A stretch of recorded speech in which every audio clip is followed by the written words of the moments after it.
Hello and welcome. I'm Penny Thornton, and here I am with my weekly take on the astrology, what's going on up there for the coming week beginning the 28th of October. Well, if you're watching this on Tuesday, you're going to have missed some of the excitement because it's on Monday we have this spectacular new moon Uranus alignment, which is set to make waves. Now, of course, that having been said, certainly as far as the sun being at the opposite point of the zodiac to Uranus, that's an aspect that probably has at least another 7 days to run.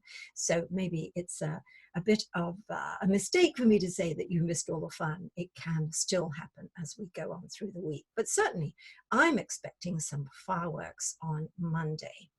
And I think if you have a birthday on Monday or Tuesday, then not only does this or can this be a really spectacular period for you, with things really being very surprising in their nature, whether they are breakthroughs and wonderful things that open you up to new territory, or whether you feel someone's moved the goalposts and where do you go from here?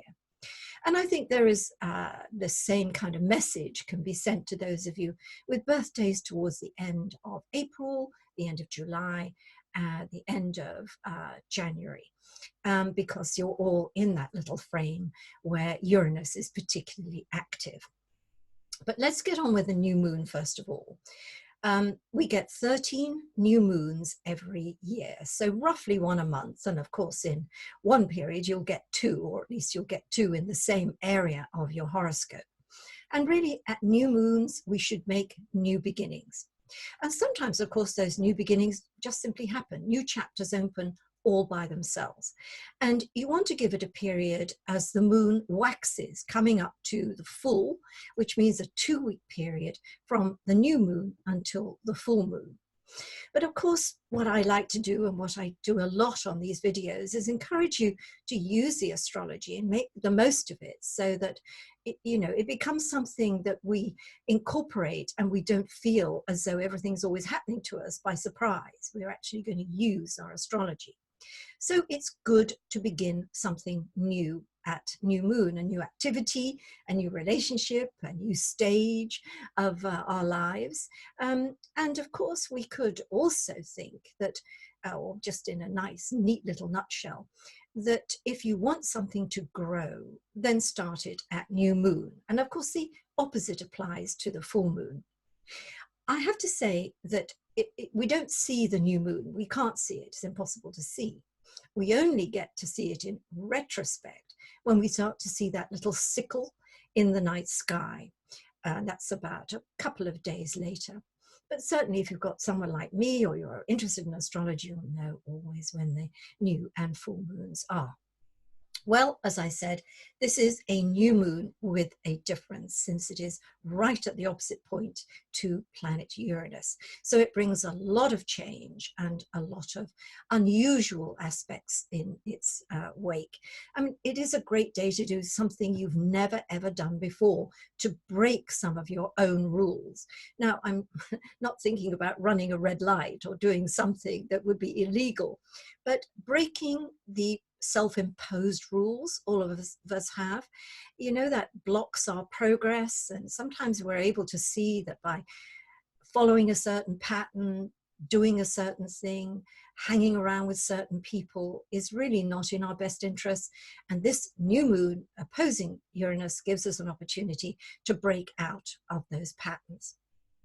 Now, there's another thing that I want to look at in terms of Uranus. I mean, Uranus brings the unexpected, so it's very difficult to prepare for this planet, because almost certainly the direction you're looking in for something new and different will be the wrong one. It's going to come from somewhere else, because the very nature of Uranus is to open our eyes to things.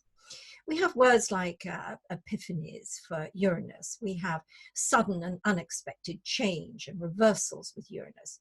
But my favorite word is awakening, because with awakenings, we are aware of our own feelings about something. We have that kind of awakening. We are awakened to new ideas and new possibilities. And we are also awakened to new routes that could take us in new directions.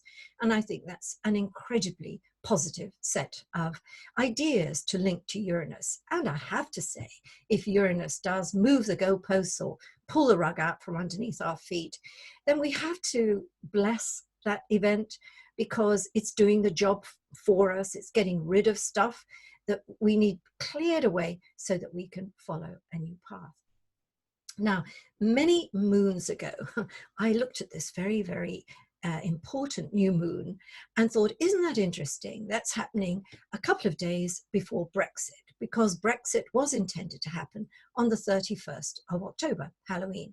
And I thought, how wonderful of the cosmos to sort of get itself together and give us a real indication that that's what's going to happen. But of course, it's Uranus, isn't it? So, you know, what we think Uranus is going to do is going to give us a surprise. And it seems that Boris cannot get his Brexit through by the 31st of October. Now, that's not to say he couldn't do something really, really radical and totally upset the apple cart, but it seems much more likely that there will be an extension in order for discussions to take place of the kind of legal side of all the parts of the deal. Now, that's also interesting because, of course, on the 31st itself, Mercury turns retrograde, and that does suggest a pause, time to breathe, time to review and reflect. And so we could see this as working out very nicely with the astrology, that, you know, the idea of Brexit, which is a very sun, moon, Uranus thing, is delayed by retrograde Mercury, and that gives everyone pause for thought. But of course, there is another way to look at this. And we could think perhaps that time, that extension, is going to be something that will take us into areas and get us really bogged down into the minutiae, so to speak. And in fact, what's going to happen is that things are going to get worse than they were. But we'll have to wait and see what transpires in the fullness of time. So retrograde Mercury on Thursday. Now, I know a lot of people get up in arms about retrograde Mercury and think they can't sign a paper or attend a meeting or buy a new car or do any of these things. Well, we have to work with retrograde Mercury. We work with what we've got. And of course, it happens 3 or 4 times a year. So it really shouldn't scare the horses. It's something that we need to build into our lives. And we do need time to pause and reflect. And so it can be a very good thing. And also journeys in nostalgia. How enjoyable are those? I would say, though, when I consider what's going on at the moment with all these kind of rather explosive influences, that we need to be particularly careful with things to do with technology. So that, of course, we can't do anything about power surges or something that happens and interferes with the power supply. That isn't our problem. But if we're using technology, we need to be careful what buttons we press. And we also need to be careful of viruses and scams, things like that, which are very, well, they tend to proliferate under a celestial canopy, a little like this. So it's just being extra vigilant. And the same, I think, with the flow of information. I mean, if you're anything like me, I'm so busy, I cast my eyes across an email, I think I've got it, and if I'm not careful, I will reply to that email before I've really digested it, and I will have left out a very important piece of information.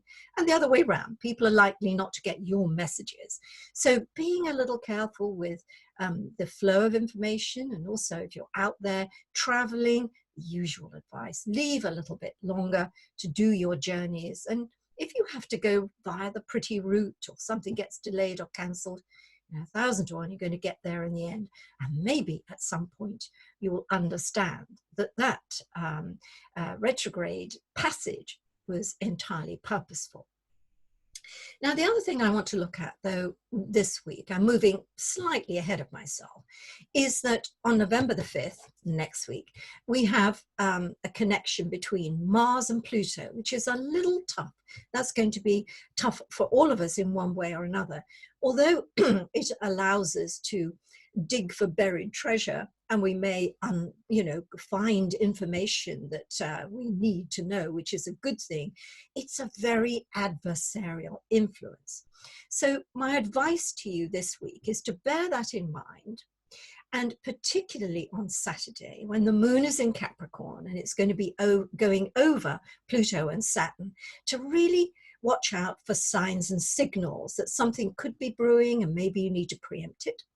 And of course, on the other hand, you know, if you know you've got taxes to pay and there are all sorts of other things that the government requires us to do, or there's something we shouldn't play fast and loose with, our health, for instance, then those are the things that we need to be a little more careful of.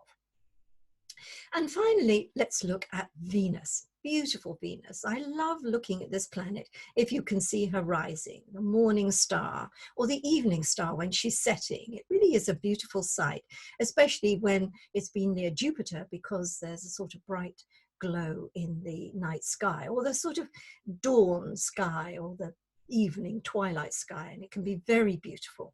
And it gives us beautiful thoughts. That's the general idea. But Venus this week, this Friday, moves into the sign of Sagittarius. And this is really good news for all Sagittarians, because at some point during the roughly 30 days that she'll be moving through Sagittarius, she's going to come and sit on your sun or planets that you have in Sagittarius. And that will bring out some rather beautiful experiences. Perhaps if you like to think of luck, you may be a little bit luckier when Venus is shining on you. And also it's just like bringing more love and light into life generally. So I think I'd like to leave you with that thought as I say goodbye to you this week, the idea of love and light being brought at some point with the planet Venus. And I look forward to seeing you next week, same time, same place. Bye for now.